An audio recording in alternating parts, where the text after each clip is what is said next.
북한이 대외 경제성을 출범시켰습니다. 대외 경제 조직 개편의 의미를 살펴봅니다. 북한에서 꾸준히 강조되고 있는 속도전, 그 이유를 알아봅니다.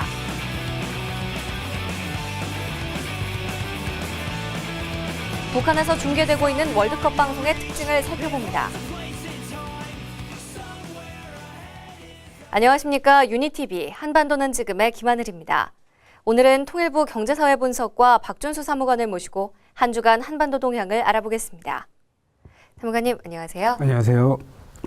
네, 사무관님, 이 북한에서 최근 대외경제 조직을 개편했다는 소식이 들어와 있는데요. 이 대외경제성이란 어떤 조직이고 또 조직 개편의 의도는 무엇입니까? 네, 북한은 지난 6월 18일 상임위 정령 발표를 통해 기존 무역, 경제개발구, 외자 이치 관련 조직을 통폐합하였습니다.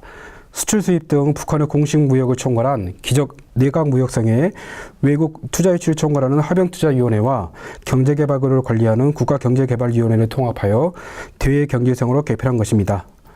조직 개편 의도에 대해서는 북한이 개편 목표, 구체적인 역할 등을 전혀 밝히지 않아 몇 가지를 추정해 보는 수밖에 없습니다. 우선 조직 효율화 차원의 개편이라고 판단됩니다. 기존의 무역경제개발위원회, 하병투자위원회가 무역성과 기능이 중복되는 부분이 많았습니다. 기능 중복 해결을 위해 조직 효율화 차원에서 통합한 것으로 추정할 수 있습니다. 다음으로 문척생 조직 개편도 추정해 볼 수 있습니다. 경제개발구와 외자유치를 담당하는 국가경제개발위원회와 하병투자위원회가 뚜렷한 성과를 보이지 못한 데 대한 조치로도 판단됩니다. 한편 일부 언론에서는 장성택 숙청과 연계 가능성도 보도하고 있는데요. 이번에 통합된 조직에 장태란이 있었고 이를 숙청하는 과정에서 조직 개편이 단행됐다는 내용입니다. 그러나 이러한 내용은 아직 확인되지는 않고 있습니다.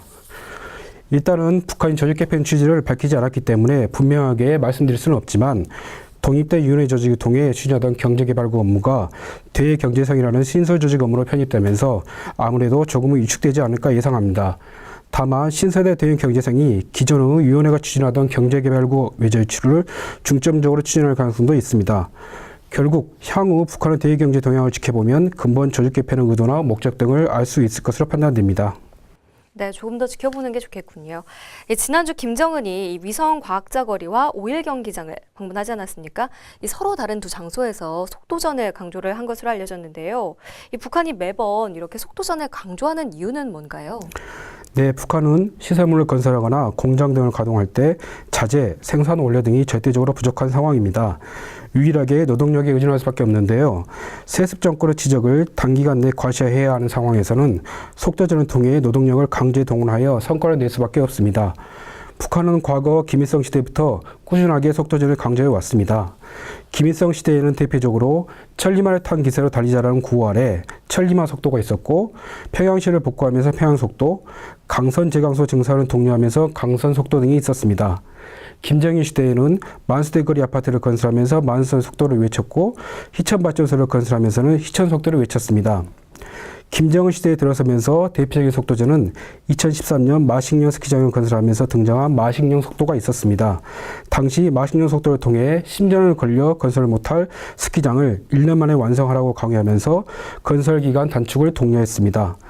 최근에는 조선속도라는 신조어를 만들어 사용하고 있는데요.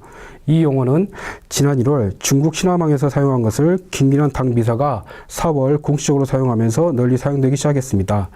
김정은은 지난 4월 1월 파리 수완사업소 방문 시에 2개월 납치돼 건설한 것이야말로 조선속도라고 언급하기 시작하면서 계속적으로 사용해 오기 시작했습니다. 최근 김정은이 제시한 조선속도는 과거와 다른 점이 많습니다. 과거 속도전인 시설물 조기 완공, 계획 조기 달성 등 특정한 목표가 있었다면 근본 조선속도는 구체적인 목표와 연계되지 않은 특징이 있어 건설 이외에 경제, 사회 전 분야에서 사용되고 있습니다. 그러나 최근 마식령 속도에 이은 조선속도를 통해 무리한 성과를 요구하면서 주민들의 필요와 불만은 극도로 누적되어 있을 것으로 생각됩니다. 요즘 우리나라는요, 최근 월드컵 열기가 한층 뜨거운데요. 성적까지 좋으면 더 좋겠습니다만, 이 북한에서도 월드컵이 방영이 되고 있죠. 네, 북한 조선중앙TV는 지난 6월 13일 개막된 브라질 월드컵의 개막식 보도와 함께 예상 경기를 잇따라 녹화 방영하고 있습니다. 6월 14일부터 국제축구연맹 2014년 월드컵 경기대회라는 TV 방송 코너를 임시 편성하고 매일 이미 진행된 한두 개의 경기를 편집하여 1, 3일 시차를 두고 저녁 8시 30분경 방영하고 있습니다. 북한 월드컵 경기는 ABU, 즉 아시아태평양 방송연맹에서 무료 중공개를 제공했기 때문에 가능하게 되었습니다. 북한의 방송 특징은 주민들에게 부정적인 영향을 줄 수 있는 요소를 최대한 배제한 채 방송하고 있다는 것인데요. 관중석의 열관적인 모습은 통편집에서 삭제하고 현장 음향은 배제하고 자체 해설을 더빙해서 방영합니다. 또한 대형 광고판의 노출을 억제하고 있습니다. 한편 북한은 이번 월드컵에는 출전하지 못했습니다.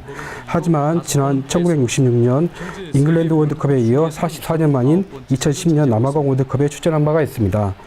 당시 강호 브라질에게 비록 지기는 했지만 한 골을 넣어 대대적으로 선전한 바 있습니다. 그런데 다음 경기인 포르투갈과 경기를 예외적으로 생중계했는데 7대 0으로 지고만 아픈 기억이 있었습니다. 네, 지금까지 한 주간 북한 동향을 알아봤습니다. 경제사회 분석과 박준수 사무관께서 함께해 주셨습니다. 오늘 말씀 고맙습니다. 감사합니다.